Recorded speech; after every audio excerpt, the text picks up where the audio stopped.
Years after campaigners began to gather the stories of people convinced that their babies were stolen, a judge is hearing evidence to decide whether there's enough for a trial.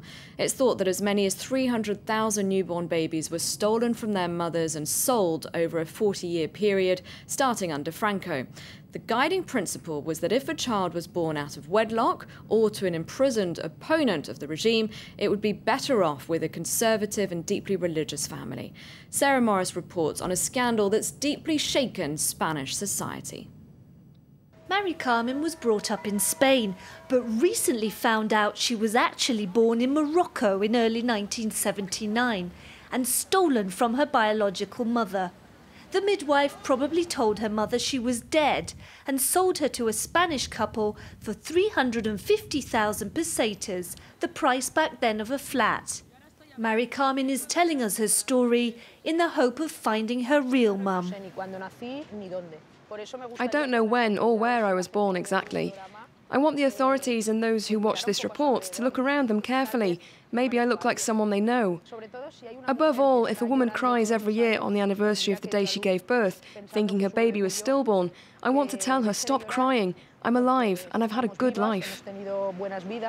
Mari Carmen was snatched as well as 12 other babies at the same period, according to the Spanish police. The crimes took place in the Spanish enclave of Melilla, northern Morocco. The criminal network got Spanish families who couldn't have children to travel to Melilla. There they were given a newborn baby as well as a false birth certificate so that they could register the child as if it was a biological child. The Melilla cases are just a tiny part of a much wider scandal. Victims' associations think as many as 300,000 babies were stolen between the 1940s and the 1990s. The practice began during the right-wing dictatorship of Franco and continued into the democracy.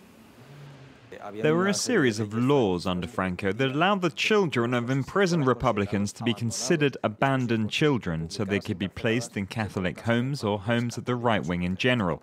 From that time onwards, a series of doctors, midwives and nuns realized that could also be big business too. In Mari Carmen's case, Moroccan mafia helped the Spanish traffickers. The Nador public prosecutor is investigating the crimes. Victims say it's time those who delivered babies back then, particularly doctors and nuns, started telling exactly what went on. Today we have a new pope who wants a clean church. I'm asking him to really clean it up. First of all, the church needs to show it's willing to do something as simple as letting the authorities, investigating magistrates and the police have access to the church's archives. So far, only one person has faced court questioning over charges related to stealing babies. But nun Maria Valbuena used her right to remain silent and died shortly afterwards. Time now for sports, including all the latest from the Confederations Cup in Brazil. Ingrid,